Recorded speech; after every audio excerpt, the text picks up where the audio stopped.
Hello दोस्तों, welcome back to the channel guys. So दोस्तों, आज का वीडियो काफ़ी इंटरेस्टिंग है क्योंकि आज हम जा रहे हैं नेहरू प्लानिटोरियम, जहाँ पे साइंस से रिलेटेड हमें बहुत सारी इन्फॉर्मेशन मिलेगी। सो गाइस, वीडियो पे बने रहिए और वीडियो अच्छा लगे तो वीडियो को लाइक और चैनल पे पहली बार विजिट किया तो चैनल को सब्सक्राइब कर लेना गाइस। सो हम आ गए नेहरू प्लानिटोरियम गाइस और यहाँ पे बाकी शोज़ ऑलरेडी फुल थे जो कि स्काई थिएटर वगैरह में होता है, बट हमें 4:30 का एक शो मिला है और टिकट मैंने ले लिया है, कुछ 150 का है। और उसके बाद हम जा रहे हैं म्यूज़ियम, बिकॉज अभी बहुत टाइम बाकी है शो स्टार्ट होने में। सो हम जा रहे हैं म्यूज़ियम और म्यूज़ियम में बहुत सारे पुराने आर्किटेक्चर्स एंड पिक्चर्स और बहुत सारी खूबसूरत चीज़ें आपको देखने के मिलेंगी दोस्तों, जैसे लाइक चाचा नेहरू के जीवन काल से रिलेटेड तस्वीरें, महात्मा गांधी के जीवन काल से रिलेटेड तस्वीरें, आपको बहुत सारे पुराने तस्वीरें आपको देखने को मिलेंगे। बट दोस्तों, वहाँ पे कैमरा अलाउ नहीं है, मैंने छुपा के थोड़ा वीडियो बनाया है। सो दोस्तों, प्लीज़ चैनल को सब्सक्राइब और वीडियो को लाइक करना मत भूलिए। और ये है हमारे कुछ पूर्वज कैसे शिकार करते थे, कैसे औजार बनाते थे, कैसे घरों में रहते थे, गुफाओं में रहते थे। ये सारे आर्किटेक्चर कितने खूबसूरत तरीके से बनाया गया है दोस्तों, आप देख सकते हैं। और चलिए मैं आपको और भी पुराने आर्किटेक्चर्स दिखाते हैं दोस्तों, प्लीज़ वीडियो पे बने रहिए।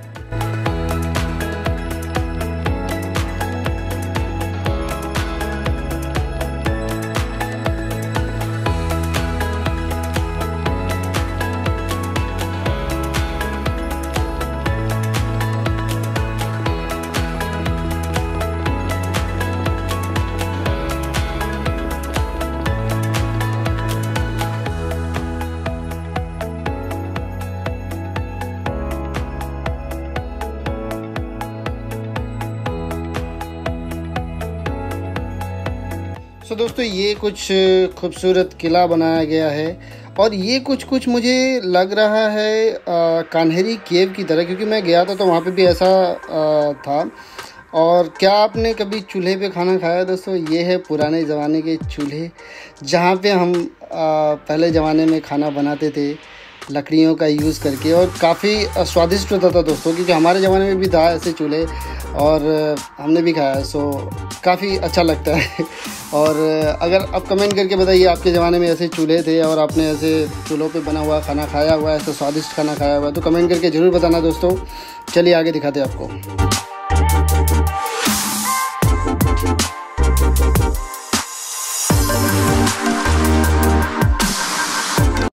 तो दोस्तों, एक्चुअली टाइम हो गया है हमारे स्काई थिएटर शो का। सो हम जा रहे हैं अभी नेहरू प्लानिटोरियम के अंदर, और ये है सामने गुम्बद जैसा जो बना हुआ, आप देख सकते हैं। और हमने एंट्री लिया और पहले ही हमें देखने को मिला वर्ल्ड टाइम, और वर्ल्ड टाइम के बाजू में ही है स्काई थिएटर, जहाँ पे नो एंट्री है अभी, क्योंकि अभी शो स्टार्ट नहीं हुआ है। अभी थोड़ा इन्फॉर्मेटिव शो होगा हमें बाहर ही, और उसके बाद हमें अलाउ किया जाएगा। और ये आप देख सकते हैं पिक्चर्स, ये मार्स का पिक्चर है और काफ़ी ब्यूटीफुल लग रहा है, ऐसा लग रहा है मार्स पे जाके बनाया हुआ है, आप देख सकते हैं। लेकिन दोस्तों, मैं मार्स पे गया नहीं हूँ, पिक्चर्स का वीडियो बनाया हुआ है, आप देख सकते हैं, काफ़ी ब्यूटीफुल लग रहा है।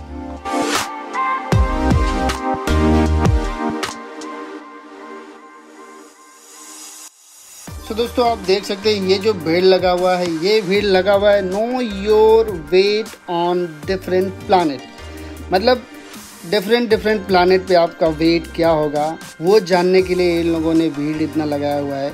और मुझे समझ में नहीं आ रहा पृथ्वी के सामने इतना भीड़ क्यों लगा है, क्योंकि पृथ्वी पे तो आप रहते हो यार, यहाँ का वेट तो आपको पता ही होगा। Check on the different planet, तो अलग प्लानिट पे चेक करना चाहिए, लेकिन वहाँ पे बहुत सारा भीड़ लगा हुआ है गाइस। सो चलिए हम आपको दिखाते हैं कि हमारा वेट डिफरेंट प्लानिट पे क्या होगा। वीडियो पे बने रहिए। वीडियो अगर अच्छा लग रहा है तो वीडियो को लाइक कर दो दोस्तों, और चैनल आप सब्सक्राइब नहीं कर रहे हो यार, देखो सब्सक्राइब में कोई पैसे नहीं लगते ना कुछ लगता, सिर्फ क्लिक लगता है यार। ये क्लिक मार दो सब्सक्राइब पे, वीडियो लाइक कर दो, हो गया यार। और ये सामने देख रहे हैं आप, मून है जो लाइट और डार्क साइड दिखाया गया है, आप देख सकते हैं कितना खूबसूरत लग रहा है। सो चलिए दिखाते हैं हमारा वेट डिफरेंट प्लानिट पे क्या होता है। सो दोस्तों, ये है हमारा सोलर सिस्टम, जहाँ पे सूरज सेंटर में है, उसके बाद है मर्क्यूरी, वीनस, देन अर्थ, उसके बाद मार्स है, yes mercury, Venus, earth, and Mars, उसके बाद है जुपिटर आई थिंक, एंड 2 और ग्रह हैं जो कि आंखों से नहीं दिखाई देते, उसके लिए टेलीस्कोप लगता है। सो चलिए दिखाते हैं हमारा वेट ऑन अ सूरज। सो मेरा वेट सूरज पे है 1964-65, वाओ। और जुपिटर पे है हमारा वेट, चलिए दिखाते हैं कितना है जुपिटर पे। गुरु जुपिटर पे है हमारा वेट 183 kg, यस। अब बारी है मार्स, मंगल की। तो चलिए मंगल पे दिखाते हैं हमारा वेट कितना होता है। सो मंगल पे है मेरा वेट 29। अभी मून की बारी। चांद पे हमारा वेट कितना होगा, चलिए दिखाते हैं आपको। तो चांद पे हमारा वेट होगा 12 kg, वाओ। चलिए अब स्काई थिएटर का टाइम हो गया दोस्तों, हम चलते हैं आपको अंदर स्काई थिएटर के अंदर दिखाते हैं। सो दोस्तों मैं आपको पहले ही बता दूं ये वीडियो काफ़ी लंबा हो गया है, 47-48 मिनट का है। सो मैं इसको ब्रेक नहीं करना चाह रहा हूँ, क्योंकि ब्रेक करूँगा इन्फॉर्मेशन ब्रेक होगा दोस्तों। सो मैं इसके लिए आपको कंप्लीट 1 वीडियो में ही अपलोड कर रहा हूँ ये शो। सो दोस्तों आप प्लीज़ वीडियो को इन तक देखो, और वीडियो अच्छा लगे तो वीडियो को लाइक, और चैनल पे पहली बार विजिट किया तो चैनल को सब्सक्राइब किए बिना मत जाना। तो दोस्तों मैं आपको बता दूं ये जो नेहरू प्लानेटेरियम है इसका नाम जवाहरलाल नेहरू पे रखा गया है उनके डेथ के बाद। और इसका जो उद्घाटन हुआ था हमारी प्राइम मिनिस्टर इंदिरा गांधी के द्वारा हुआ था 3 मार्च 1977 को।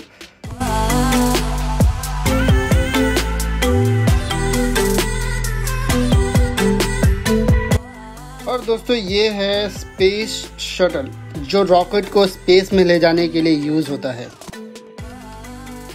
सो दोस्तों चलिए आपको दिखाते हैं वर्ल्ड का सबसे पहला सैटेलाइट। आप देख सकते हैं ये सिल्वर कलर का जो चमक रहा है, गोल्ड टाइप में एंटीना लगा है इसमें। स्पुतनिक 1 है जो कि 4 अक्टूबर 1957 को लॉन्च किया गया था सोवियत यूनियन के द्वारा। और चलिए आपको दिखाते हैं कि इंडिया का आर्यभट्टा जो कि सबसे पहला स्पेस क्राफ्ट है जो बाय रसिया द्वारा लॉन्च किया गया था। और चलिए दिखाते हैं आपको, ये है आर्यभट्टा जो कि इंडिया का सबसे पहला स्पेस क्राफ्ट है। चलिए दिखाते हैं आपको आगे और भी इंफॉर्मेटिव चीज़ें।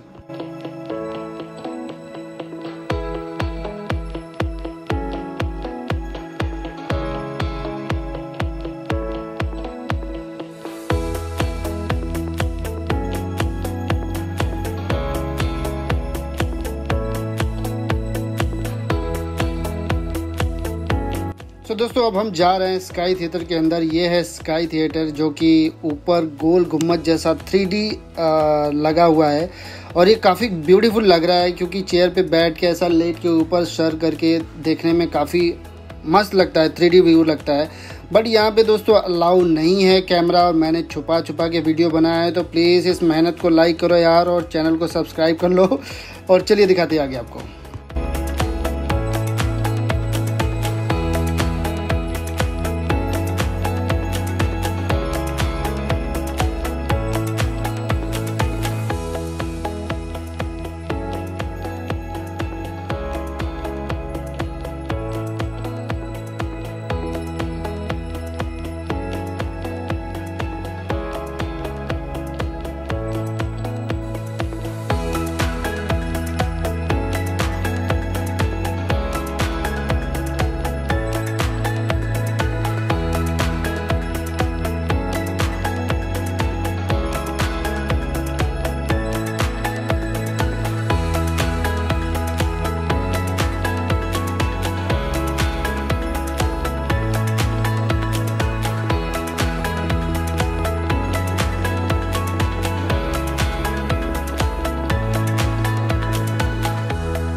सौ वर्ष पहले गणित और खगोल विज्ञान के एक मध्यम आयु के प्रतिभाशाली प्राध्यापक ने अपने हाथों से बनाए दूरबीन से पहली बार आसमान की ओर देखा।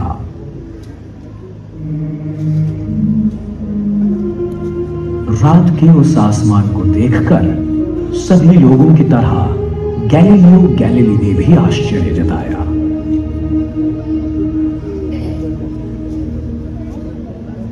उन्हें लगा शायद उन्हें चांद तारों का और बेहतरीन नजारा होगा। कुछ ही समय पहले जहाजों जैसी दूर की चीजों को नजदीक से देखने के लिए दूरदर्शक यंत्रों का आविष्कार किया गया था। गैलीलियो ने एक ज्यादा शक्तिशाली दूरदर्शक यंत्र बनाया और उसे ऊपर की ओर घुमाया। क्या वो दूरबीन उन्हें विश्व की वो चीजें दिखा पाई जो खाली आंखें नहीं देख पाती? गैलीलियो पहले मनुष्य थे जिन्होंने चांद पर होने वाले पहाड़ों और गड्ढों को देखा। उनसे पहले लोगों का मानना था कि चांद एकदम सपाट है, पर गैलीलियो के दूरबीन ने स्पष्ट रूप से दिखा दिया कि उसकी सतह पृथ्वी की सतह जैसी है। जब उन्होंने अपनी दूरबीन बृहस्पति ग्रह की ओर घुमाई तो उसके चारों ओर 4 छोटे तारों को देखकर वो हैरान हो गए। पहले उन्हें किसी ने नहीं देखा था। दूसरी रात तारों ने जगह बदल दी थी। फिर उन्होंने निष्कर्ष निकाला, जो सही था, कि वो तारे दरअसल बृहस्पति के आसपास चक्कर लगाने वाले चांद थे। लोग हमेशा आसमान में दिखने वाली उस रहस्यमय चमकीली रेखा को उसका फीका सफेद रंग देखकर आश्चर्य जताते हैं, जिसे हम आकाशगंगा कहते हैं। वो क्या था? क्या गैलीलियो शायद ये ढूंढ निकाल सका? वो अनगिनत तारों से बनाया गया था जो इतने फीके थे कि दूरबीन के बिना उन्हें देखना मुश्किल था। गैलीलियो को यह एहसास हुआ कि वो सूरज थे, बिल्कुल हमारे सूरज की तरह, पर काफी दूरी पर थे।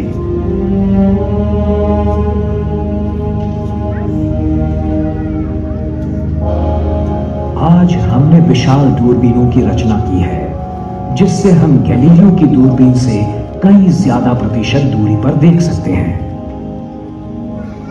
यह फोटो हमारे सबसे बेहतरीन दूरबीन से लिया गया है, पर यह पृथ्वी नहीं है। यह अंतराल है जहां बादल, प्रदूषण या वातावरण दृश्य में बाधा नहीं डालता। यह है हबल स्पेस टेलीस्कोप। इससे हमने विश्व की कई विस्मयकारक चीजों को देखा है। हमारे तंत्र ज्ञान की सहायता से हम गैलीलियो से ज्यादा चीजें जान सकते हैं, लेकिन कुछ महान सवाल रह ही जाते हैं कि विश्व की निर्मिति कैसे हुई, वो कितना बड़ा है, कितने तारे हैं आसमान में, विश्व का भविष्य क्या होगा। वैज्ञानिकों का यह मानना है कि उन्होंने इनमें से कुछ सवालों को हल कर दिया है, पर कुछ अब भी बाकी हैं। ये विश्व सभी रहस्यों में से सबसे महान रहस्य है, और जैसे जैसे हम उसके राज खोलते जाएंगे, वैसे नए आविष्कार सामने आ जाएंगे। कोई भावी वैज्ञानिक ये काम निश्चित करेगा जो शायद आज ये शो देख रहा हो।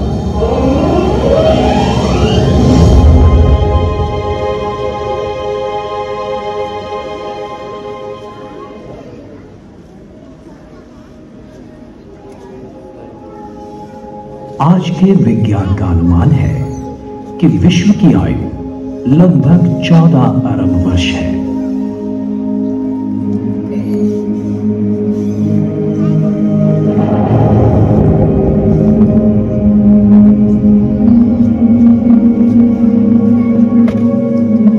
आज तक मिली जानकारी के अनुसार जो भी चीजें अस्तित्व में हैं, उन सभी को ये समेट लेता है। अति सूक्ष्म परमाणु से लेकर पूरी पृथ्वी तक, सूरज और अन्य ग्रहों से लेकर लाखों करोड़ों तारों और अरबों आकाशगंगाओं तक, हर जगह हर चीज में है ये विश्व। एक न सुलझने वाले रहस्य की तरह है ये। मानवीय इतिहास में घटी आश्चर्यजनक घटनाओं का स्रोत है ये।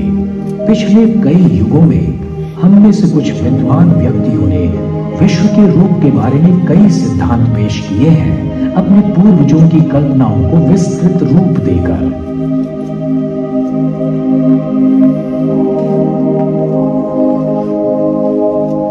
आज के विश्व की ये कहानी गतकाल के उन महान खगोल वैज्ञानिकों को शायद अजीब लगेगी, जैसे भारत के विश्वामित्र, ग्रीस के टॉलेमी, भारत के आर्यभट्ट, पोलैंड के कोपरनिकस और इटली के गैलीलियो।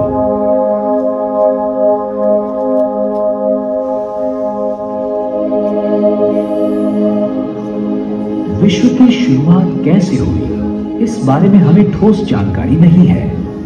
कुछ लोग मानते हैं कि उसकी निर्मित बहुत सालों पहले हुई थी और कुछ मानते हैं कि वो पहले से ही अस्तित्व में था। आज के विज्ञान का अनुमान हमें बताता है कि विश्व का निर्माण बिग बैंग नामक विस्फोट से हुआ लगभग 14 अरब वर्ष पहले।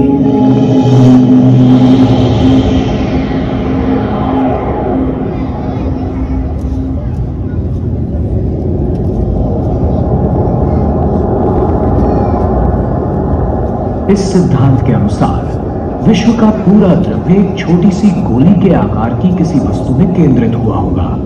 अचानक किसी कारणवश उसमें धमाका हुआ और एक विश्व का निर्माण हुआ, जो भयंकर तप्त और बढ़ते हुए आकार का था, जो बाद में धीरे धीरे ठंडा हो गया। जब उसका जन्म हुआ तब वहां सिर्फ ऊर्जा और गुरुत्वाकर्षण ही था। उस ऊर्जा में से कुछ ऊर्जा का रूपांतर हुआ भौतिक पदार्थों में। प्रारंभिक भौतिक पदार्थों में से जन्म हुआ मूल तत्वों का। पहली 30 मिनटों में ही हाइड्रोजन और हीलियम का निर्माण हुआ। बाद में जब तारों का निर्माण हुआ तब उनमें से अन्य मूल तत्वों की निर्मित हुई। लाखों वर्षों तक विस्तारित और ठंडे होने की प्रक्रिया के बाद विश्व ने अपनी प्रारंभिक अवस्था से बाल्यावस्था में प्रवेश किया। उसके बाद बहुत सारी दिलचस्प घटनाएं घटने लगी। गुरुत्वीय आकर्षण से कुछ भौतिक पदार्थ इकट्ठे हुए और यहां वहां घने गुच्छों में बिखर गए।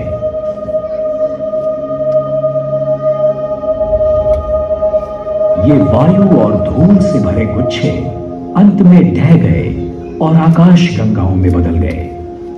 आकाश गंगाओं के हाइड्रोजन और हीलियम वायु बिखरकर उनमें से छोटे बादल बन गए। इन बादलों में से आकाश गंगाओं के पहले तारों का जन्म हुआ। शुरुआत में निर्माण हुए बहुतांश तारे अति विशाल थे, पर कुछ लाख वर्षों तक ही वो टिक पाए। फिर उनका विस्फोट हुआ प्रलयंकर धमाकों में, जिन्हें सुपरनोवा के नाम से जाना जाता है।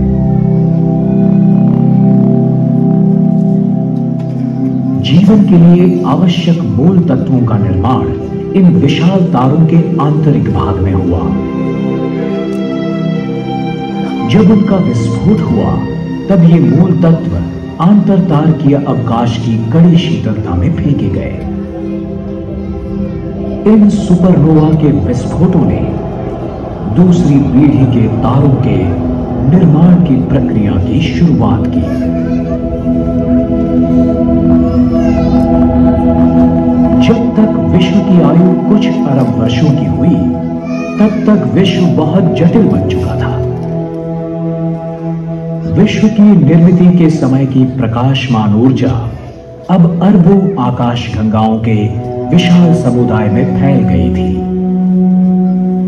इनमें से कुछ आकाश गंगाएं सर्पिल आकार की हैं, कुछ अंडाकार हैं और अन्य अनियमित आकार की हैं, जो आकाश गंगाओं के टकराव का परिणाम है।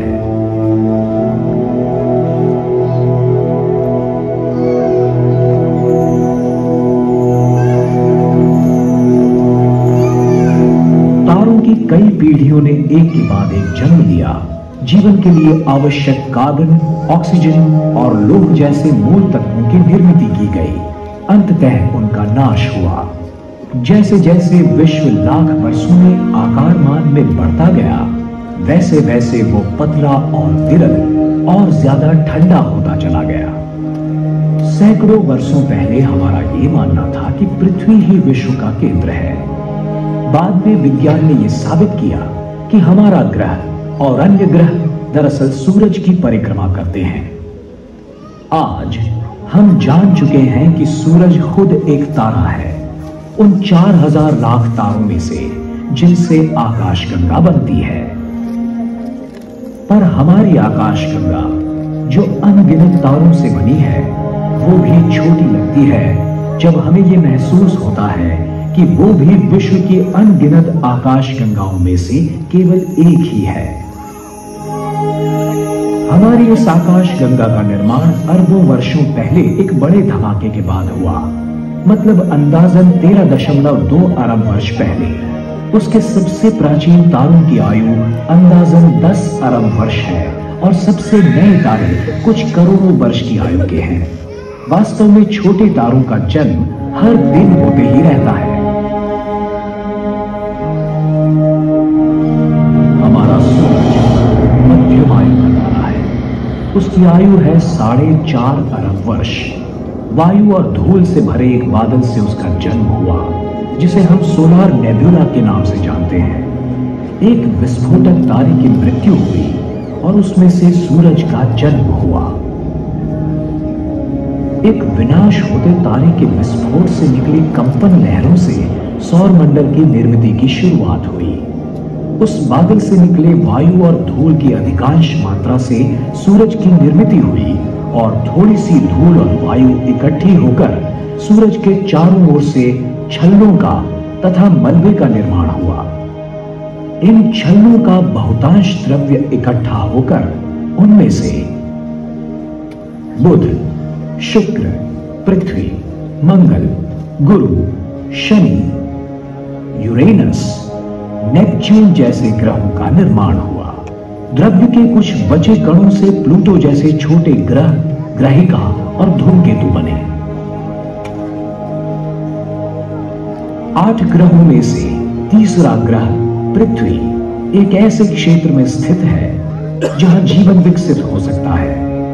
शुक्र की तरह वो सूरज से इतना भी नजदीक नहीं है जहां पानी उबलता रहता है, और वो इतना दूर भी नहीं है जहां पानी का बर्फ बन जाए, जैसे कि मंगल।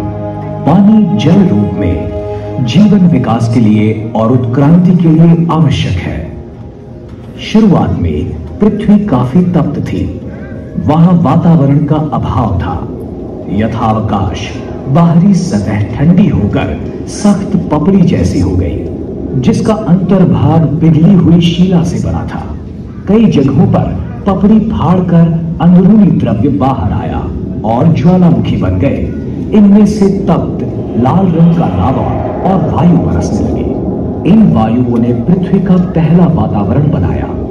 एक सिद्धांत के अनुसार शुरुआत के इस वातावरण में स्थित बादलों से हजारों सालों तक अविरत बरसात हुई और महासागर बन गए।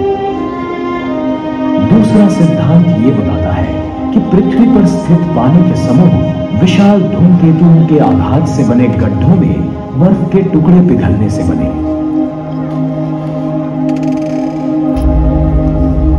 अगर आप हमारे ग्रह का जन्म आसमान से देखते तो नजारा कुछ इस तरह का होता।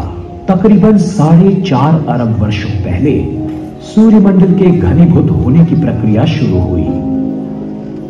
2000 करोड़ वर्षों के बाद पृथ्वी का निर्माण हुआ। 3000 लाख वर्षों बाद पृथ्वी पर वातावरण और महासागर बन गए। फिर 5000 लाख वर्ष बीत गए और नीले हरे रंग के शैवाल के रूप में जीवन के आदिम रूप प्रकट हुए। 5000 लाख वर्ष और बीत गए और जीवाणु तथा वनस्पति अस्तित्व में आए। उसके बाद करोड़ों वर्षों की कालावधि के दरमियान अधिक से अधिक जटिल जीवों का निर्माण होता रहा, पहले समुद्र में और बाद में जमीन पर।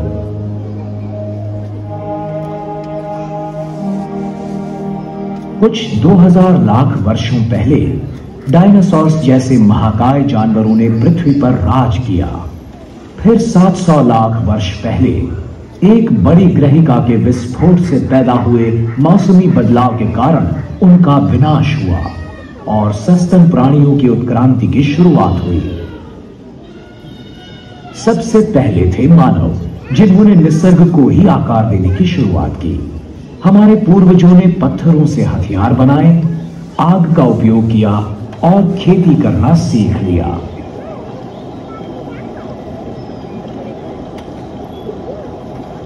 पथिकों और भटकइये लोगों से हम आदिवासी बन गए।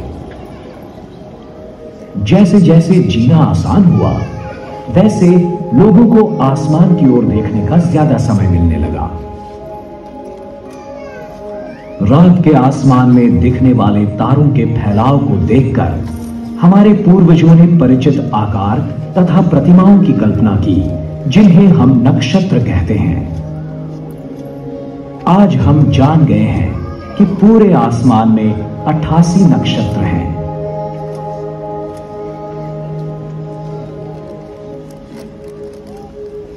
इनमें से 12 राशि चक्रीय नक्षत्र हैं। एक साथ देखें तो उनका आकार आसमान में एक पट्टे की तरह दिखता है। सूरज, चांद और ग्रह इस राशि चक्र के पट्टे से गुजरते हैं, ऐसा आभास होता है।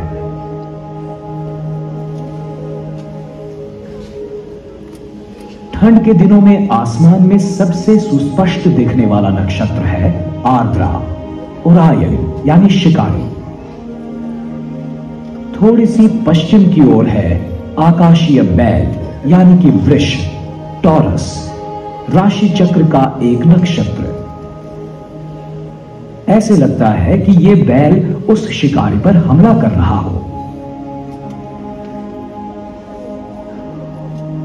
नारंगी रंग का एक विशाल तारा रोहिणी यानी कि एल्डेनबरन इस बैल की आंखों की जगह होता है। आर्द्रा की दूसरी ओर हमें व्याध यानी कि महाश्वान या कैनिस मेजर दिखता है, सीरियस यानी डॉग स्टार के साथ। सीरियस आसमान का सबसे चमकदार तारा है और वहां ऊपर है पपी डॉग, कैनिस माइनर। हीनश्वान तारामंडल जो अपने चमकने वाले तारे प्रोसियन के साथ है। प्राचीन काल में मानव जंगली जानवरों के साथ रहते और उन्हीं को आसमान में देखते थे, जैसे कि भालू। तो वहां है बड़ा भालू, सप्तर्षि या अर्सा मेजर, और नजदीक है छोटा भालू, ध्रुव मत्स्य या अर्सा माइनर। जैसे कि हम देख रहे हैं, बड़े भालू के शरीर से 2 तारे सीधे छोटे भालू की पूंछ की ओर निशाना बनाए हुए हैं, जो है ध्रुव तारा यानी कि पोलरस। उसी के ठीक ऊपर हमें दिख रहा है लोकप्रिय राशि नक्षत्र लियो यानी कि सिंह। उसके आगे के पंजे के पास है एक चमकीला तारा मघा यानी रेगुलस। ये दरअसल 4 तारे हैं और पूंछ के नजदीक है गैनेबोला जो एक जवान तारा है। दक्षिणी आसमान में हम देख सकते हैं एक प्राचीन जहाज को, नौका मंडल को, जो है आर्गो। हमने इस जहाज को 3 नक्षत्रों में बांट दिया है। इस प्राचीन जहाज के पाल को कहते हैं वेला, इसका पिछला हिस्सा पपीज और नौतल को कहते हैं करीना। करीना का अगस्ती यानी कैनपस इस आसमान का दूसरा चमकीला तारा है। अगस्ती का उपयोग नौका परिवहन में दिशा दर्शक के रूप में किया जाता है। दक्षिण में एक और नक्षत्र है जिसका उपयोग भी नौका परिवहन में होता है। वो ये है जो 4 तारों से बनता है और आकार में एक क्रूस जैसा है। यह है दक्षिणी क्रूस यानी त्रिशंकु या क्रक्स। त्रिशंकु घेर रहा है एक सबसे बड़ा नक्षत्र नर्तुरंग यानी सेंटोरस को। लोगों को लगता था ये तारे एक सेंटोर के आकार में हैं, जो आधा मानव आधा घोड़ा था।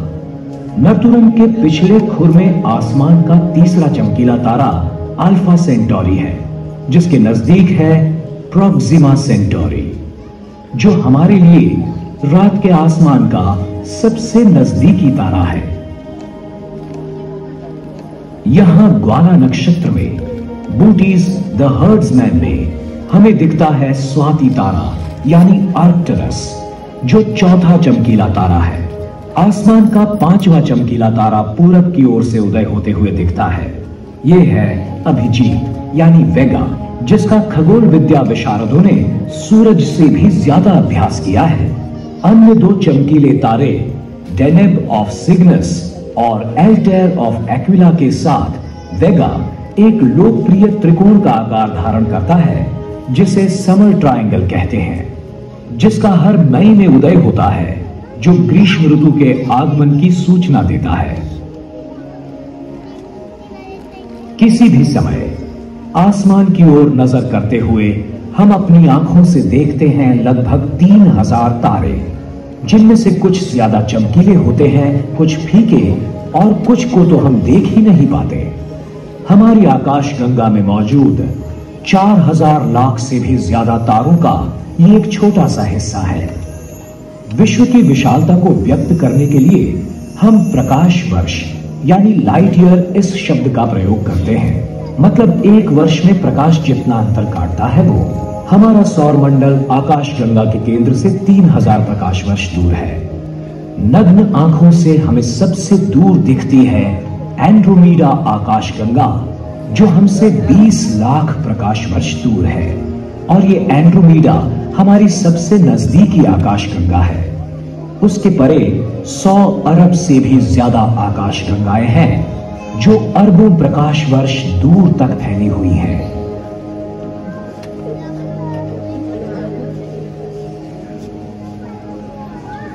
हमने हजारों वर्षों तक विश्व का निरीक्षण करके उसे समझने की कोशिश की है।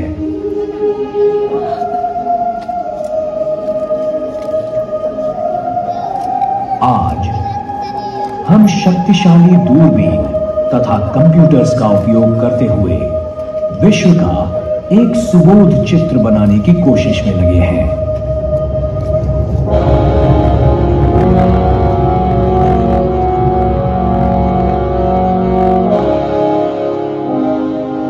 हमें एक सवाल हमेशा आकर्षित करता है, क्या दूर वहां पर जीवन है? कुछ आसमान निरीक्षक सिर्फ उस अलौकिक प्राणी मात्रों की खोज में डूबे रहते हैं। हाल ही में हमने ये खोज लगाई है कि कई तारों की अपनी ग्रहमालाएं हैं।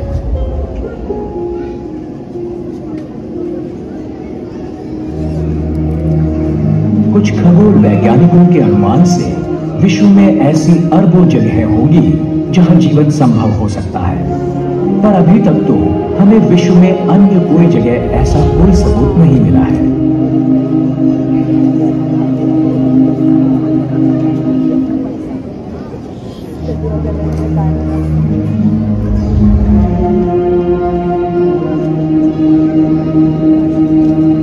जीव वैज्ञानिक और लेखक जूलियन हक्सली ने कहा है, इस महान विश्व में और भी जीवित प्राणी होंगे जो विवेकशाली, समझदार और महत्वाकांक्षी होंगे, पर हमें उनके बारे में कोई जानकारी नहीं है।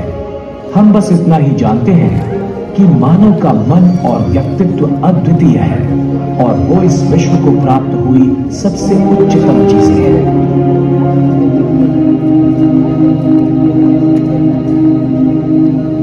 हक्सली ने कहा, मानव इसी वास्तविकता की प्रक्रिया है जिसमें और जिसके माध्यम से वैश्विक प्रक्रिया जागृत हो गई है और स्वयं को सम्मिलित करने लगी है। यानी कि विश्व हमारे बिना अस्तित्व में नहीं रह सकता।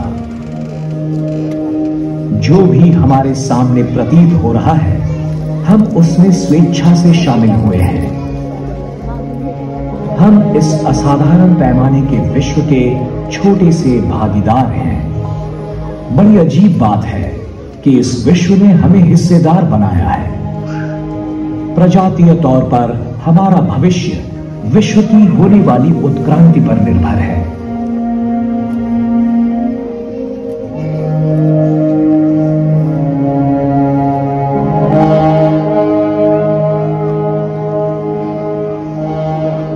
आने वाली सदियों में पृथ्वी का ऋतुमान काफी मात्रा में बदलने की संभावना है। जो महाद्वीप एक दूसरे से अलग हो रहे हैं, एक दिन एक दूसरे से टकरा सकते हैं। इस टकराव में पुराने पर्वत नष्ट होकर नए उभर सकते हैं। डायनासोर्स के समय जैसा हुआ था, वैसे ही एक बड़ी ग्रहिका पृथ्वी पर गिर सकती है।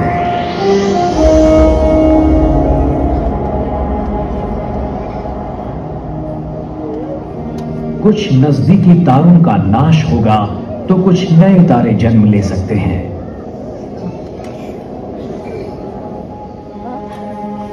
अरबों वर्षों के बाद सूरज भी एक महाकाय लाल गोले में प्रसारित हो सकता है और पृथ्वी तथा उसके परे सभी चीजों को समेट सकता है। अतीत में कुछ खगोल वैज्ञानिकों ने सिद्धांत रचा था कि हमारे बढ़ने वाले विश्व की गति में बाधा आ सकती है, वो रुक सकता है और वो ढह भी सकता है। पर इस सिद्धांत पर भी सवाल उठाए जा सकते हैं और इसका कारण है खगोल वैज्ञानिकों की हाल ही में लगाई डार्क ऊर्जा या डार्क मैटर की खोज।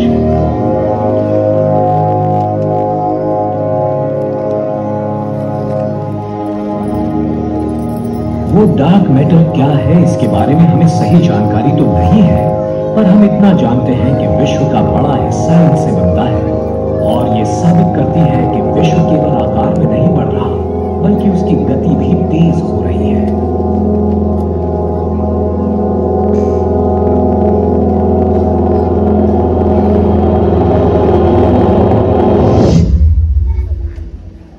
जैसे ही एक महान रहस्य सुलझता है, दूसरा सामने आ जाता है। विज्ञान की यही तो सुंदरता है।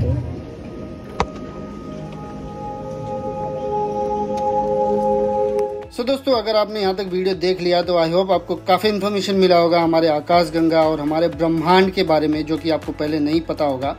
दोस्तों, मैं आपको बता दूं, अगर आपको यहाँ पे आना है तो लोअर परेल स्टेशन या फिर मुंबई सेंट्रल या महालक्ष्मी स्टेशन उतर के आप ऑटो या टैक्सी ले सकते हैं। प्लीज़ यहाँ पे विजिट करिए अपनी फैमिली, अपने बच्चों के साथ, और चैनल को सब्सक्राइब और वीडियो को लाइक किए बिना मत जाना। दोस्तों, मिलते हैं आपसे अगले वीडियो में, तब तक के लिए अपना ध्यान रखिए। बाय।